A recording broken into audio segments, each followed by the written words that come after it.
नमस्कार मित्रों, दिशा एकेडमी की तरफ से आपका स्वागत है।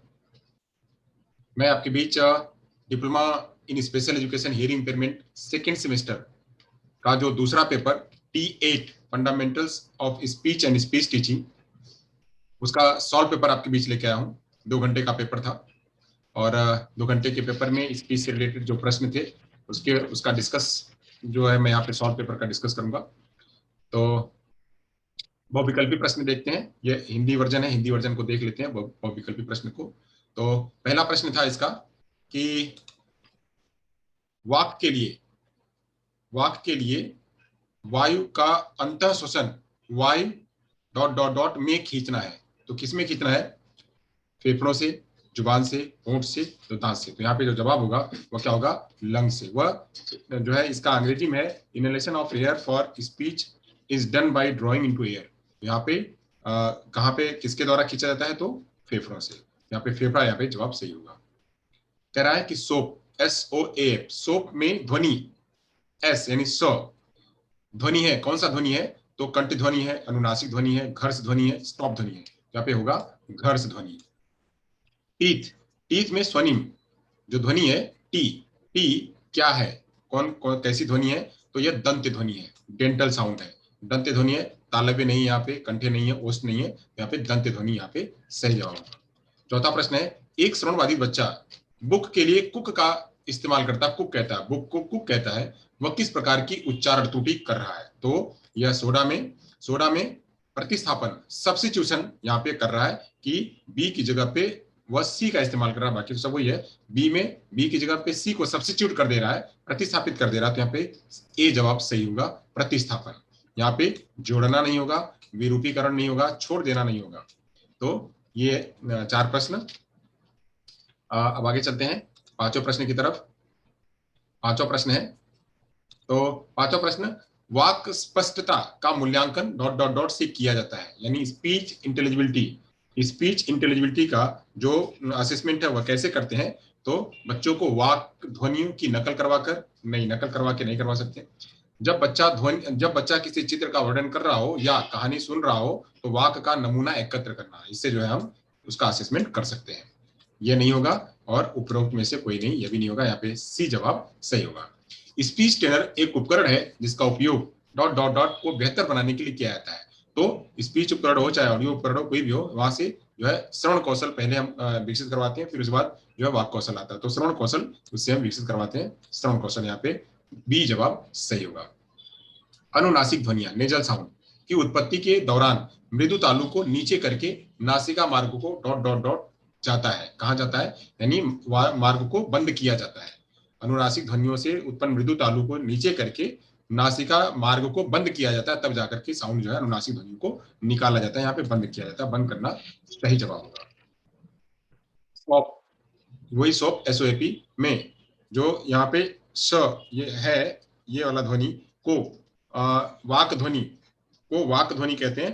एफ को में शॉप को स्पीच साउंड क्लासिफाइड करती है, तो ध्वनि को ऐसे वर्गीकृत किया जाता है। तो वो कौन सा होगा? घर्ष ध्वनि होगी, फ्रिकेटिव साउंड होगी। यहाँ पे शॉप में फ्रिकेटिव साउंड यूज होता है, ये आगे भी आ चुका हुआ है। चलिए 9वां प्रश्न लेते हैं। 9वां प्रश्न देखते हैं। 9वां प्रश्न क्या है? तो 9वां प्रश्न है, क्यूट स्पीच का उपयोग करके वाक कौशल विकसित करने की एक विधि है। तो कौन सी विधि है? तो वह विधि है वाक ध्वनियों के लिए हाथ के आकार यानी हैंड शेप से ही वाक ध्वनियों का निर्माण होता है। तो उसको क्यूट स्पीच कहते हैं। स्पीच रीडिंग नहीं होगा, शरीर की मुद्राओं नहीं होगा, चेहरे की अभिव्यक्ति नहीं होगी। 10वां प्रश्न है, ऐसा शब्द चुनिए जिसके स्वर ध्वनियों को मिश्र ब्लेंड ऐसा संदर्भित किया। ब्लेंड ध्वनियां जो है वह ब से स्टार्ट होती हैं। तो यहाँ पे ब्रिक्स जो है, यहाँ पे ये सही जवाब होगा। ब्रिक्स में बी निकल के आ रहा है, तो ये ब्लेंड ध्वनियां है। ब्लेंड ध्वनियां आएंगी बी वाला साउंड। यहाँ पे पी साउंड नहीं आएगा, टी साउंड नहीं होगा, के सी साउंड नहीं आएगा, यहाँ पे आएगा बी वाला नाम। तो यहाँ पे ये जो MCQ थे वो सॉल्व हुए। अब आगे चलते हैं, सही गलत पे चलते हैं। सही गलत का निशान है, कोमल तालु एक सक्रिय तालु है। सही बात, एक सक्रिय उच्चारक है, सही बात है। तो ये सक्रिय उच्चारक है, सक्रिय उच्चारक के साथ में काम करता है, तो बिल्कुल राइट आंसर है। वाचा निर्मिति में स्वर निर्माण फोनेशन कार्य कोमल तालु द्वारा किया जाता है। तो ये भी जो है वो सही आंसर है, ये भी राइट आंसर है। तो यहाँ पे जो phonation a process of speech sound carried out by जो है सॉफ्ट पायलट, तो बिल्कुल सही आंसर है। आगे कह रहा है स्वर हमेशा अघोष वॉइसलेस होते हैं, नहीं, हमेशा अघोष नहीं होते हैं। सोडा त्रुटियां एरर्स आवाज वॉइस के मापदंडों के पैरामीटर की त्रुटियां नहीं, ये भी गलत है। यहाँ पे यहाँ सोडा जो है वो पैरामीटर्स नहीं है। जी और डी दोनों अघोष हैं, नहीं, यह भी नहीं है, ये दोनों अघोष नहीं है, यहाँ पे यह वॉइसलेस नहीं है। चलिए, तो यहाँ पे पहला और दूसरा यह सही है, बाकी तीसरा चौथा पांचवा गलत है। आगे चलते हैं। प्रश्न नंबर 3, रिक्त स्थानों की पूर्ति कीजिए। यहाँ पे सभी अनिवार्य पांचों प्रश्न करने हैं। तो जोर वाचा पहलू है किसका, तो सुप्रा सेगमेंटल का। सुप्रा सेगमेंटल स्ट्रेस अगर देना है तो स्ट्रेस में क्या आता है, तो सुप्रा सेगमेंटल आता है। अब यहाँ पे आ रहा है ए कैसा ध्वनि है, ए जो है वह केंद्रीय ध्वनि है, सेंट्रल, वह सेंट्रल वॉवेल है। जीभ सक्रिय उच्चारक है, एक्टिव आर्टिकुलेटर है। कंठ नली का जैविक कार्य भोजन को श्वास नली में प्रवेश करने से रोकना होता है, तो यहाँ पे भोजन जो होगा भोजन होगा। यहाँ पे कह रहा पांचवा, यह अधिभारित कार्य है, वाणी यहाँ पे वाणी है, यह वाणी है, वाणी क्या है, वाणी यह अधिभारित कार्य है। यहाँ पे स्पीच लिखना है, स्पीच एंड ओवरलेप फंक्शन, यहाँ पे स्पीच आएगा, स्पीच एंड ओवरलेप फंक्शन। ये जो है तीसरा प्रश्न था। चलिए चौथे प्रश्न पे आते हैं, संक्षिप्त टिप्पणी लिखना है। तो संक्षिप्त टिप्पणी पर आते हैं। श्रवणबाधित बच्चों में आवाज की समस्या है, श्रवणबाधित बच्चों में आवाज की समस्या है, यानी वॉइस प्रॉब्लम। तो वॉइस प्रॉब्लम जो है हम देखते हैं 3 रूपों में, पिच प्रॉब्लम के रूप में देखते हैं, लाउडनेस प्रॉब्लम के रूप में देखते हैं, और क्वालिटी प्रॉब्लम के रूप में देखते हैं। तो पिच प्रॉब्लम में हम देखते हैं एंड्रोफोनिया, जिसमें देखते हैं कि फीमेल की आवाज जो है मेल की तरह होती है। प्यूबरफोनिया देखते हैं, जिसमें देखते हैं कि मेल की आवाज जो है वो फीमेल की जैसी होती है। और देखते हैं इसमें पिच प्रॉब्लम में देखते हैं मोनोपिच में देखते हैं इसमें जो है कोई उतार चढ़ाव नहीं देखने को मिलता है। इसका एक्सप्लेनेशन जो आप वहां कर सकते थे। लाउडनेस प्रॉब्लम जो दूसरा वाला प्रॉब्लम है श्रवणबाधित बच्चों में देखने को मिलती है, और लाउडनेस प्रॉब्लम यानी बोलने में। तो यहाँ पे एक होता है माइक्रोफोनिया, एक डीफोनिया और एक अफोनिया, ये जो है ये देखने को मिलता है बोलने में यानी लाउडनेस में। फिर वह क्वालिटी प्रॉब्लम में आता है तो हाइपरनेजालिटी आती है, ब्रीथनेस आता है, हार्सनेस आता है, हार्स वॉइस आता है, हाइपोनेजालिटी आती है, और जो है हिस्की वॉइस भी आती है। तो इसका जो है आप एक्सप्लेनेशन कर सकते थे। प्रश्न नंबर 2 है श्रवणबाधित बच्चों में उच्चारण दोष के बारे में बताना था। तो उच्चारण दोष आर्टिकुलेशन एरर, तो आर्टिकुलेशन एरर जो है वह मुख्य रूप से दो तरह से एरर होते हैं, वॉवेल एरर और कॉन्सोनेंट एरर। तो वॉवेल एरर में हम देखते हैं डिप्थोंग को देखते हैं और सेमी वॉवेल को देखते हैं। डिप्थोंग को और सेमी वॉवेल के एरर बच्चा कर रहा है उसको हम देखते हैं, तो ये इसको एक्सप्लेन करना था। कॉन्सोनेंट एरर में आता है सोडा, सब्स्टिट्यूशन, ओमिशन, डिस्टॉर्शन और एडिशन, इसको एक्सप्लेन यहाँ पे कर सकते थे। तीसरा प्रश्न देख लेते हैं, सामान्य वाचा की विशेषता यानी जो है नॉर्मल वॉइस, जो नॉर्मल स्पीच है, नॉर्मल स्पीच की कैरेक्टरिस्टिक्स क्या है तो वो देख लेते हैं। तो उसके बारे में है, तो कैरेक्टरिस्टिक्स की बात कर सकते हैं नॉर्मल स्पीच की। तो यहाँ पे परपज्यूनेस देखने को मिलता है, एग्रीबल वॉइस देखने को मिलती है, फ्लेक्सिबिलिटीज देखने को मिलती है, सिंटैक्स देखने को मिलता है, ईज ऑफ पोस्चर्स, ब्रीदिंग जो है ये देखने को मिलता है वक्ता के हाव भाव। अब यहाँ फ्लेक्सिबिलिटी में हम देख सकते हैं, फ्लेक्सिबिलिटी के भी 3 रूप कर सकते हैं। तो वहाँ पे एजुकेट प्रोजेक्शन कर सकते हैं, एजुकेट आर्टिकुलेशन कर सकते हैं, और एजुकेट जो है वो